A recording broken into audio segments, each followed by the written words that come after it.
Dövlət müəssisələrinin xalis mənfəətin bölgüsü və ictimai əhəmiyyətli xidmətlər göstərilməsi öhdəlikləri üzrə ayırmalar barədə hesabatın tərtib edilməsi barədə video təlimat.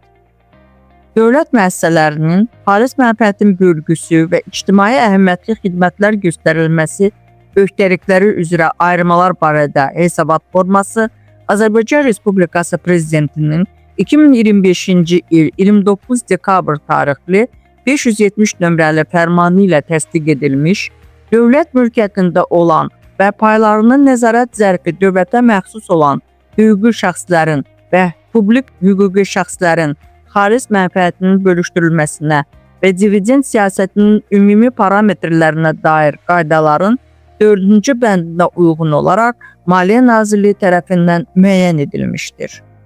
Dövlət müəssisələrinin xalis mənfəətin bölgüsü və ictimai əhəmiyyətli xidmətlər göstərilməsi öhdəlikləri üzrə ayırmaları barədə hesabat illik tərtib olunur və cari il avqust ayının 15-nədək dövlət müəssisəsinin icra orqanının rəhbəri tərəfindən elektron imza və elektron sənəd haqqında Azərbaycan Respublikasının qanununa uyğun olaraq elektron sənəd formasında Maliyyə Nazirliyinə təqdim edilir.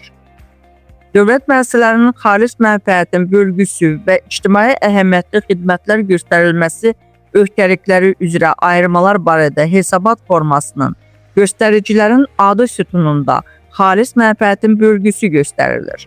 Qaydaların 4-3-cü bəndinə əsasən dövlət müəssisəsinin illik maliyyə hesabatları əsasında xalis mənfəətindən dividend hesablandıqdan sonra mənfəətin qalan hissəsindən səlahiyyətli orqanın qərarlarına əsasən istifadə olunur.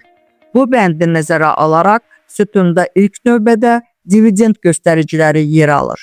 Həmin göstəricilər cari ilin iyul ayının 1-nədək dövlət müəssisəsi tərəfindən Maliyyə Nazirliyinə təqdim edilməli olan dövlət büdcəsinə dividend ödənişlərinin proqnozlarına dair məlumat cədvəli əsasında hazırlanmalıdır.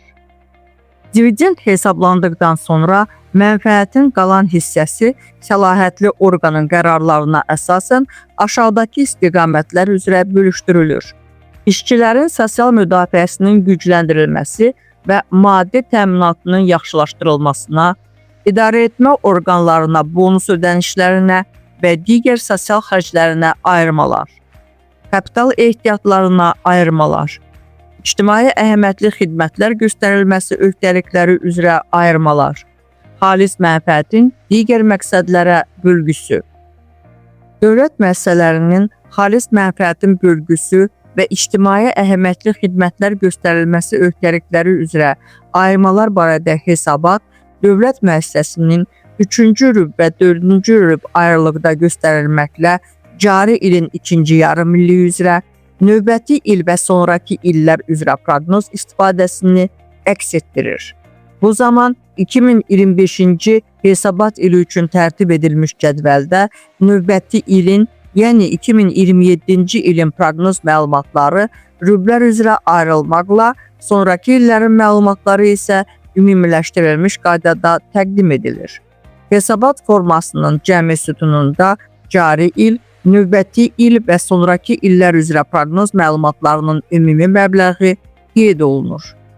Məsələn, 2025-ci hesabat ili üzrə tərtib edilmiş hesabatın cəmi sütunu ilə dövlət büdcəsinə sətrinin kəsişməsində qeyd olunmuş dividend məbləği müvafiq qaydaların tələblərinə uyğun olaraq 3 bərabər hissəyə bölünməklə növbəti ilin 1-ci rübü üzrə, növbəti ilin 2-ci rübü üzrə və növbəti ilin 3-cü rübü üzrə proqnoz istifadə sütunlarında əks etdirilməlidir.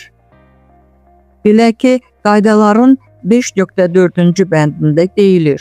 Dövlət müəssisəsi tərəfindən hesablanmış dividend ödənişləri müəssisənin illik maliyyə hesabatları təsdiq edildiyi tarixdən növbəti il ərzində 3 bərabər hissəyə bölünməklə ilk 3 rübün sonuncu ayının 20-sinədək ödənilir.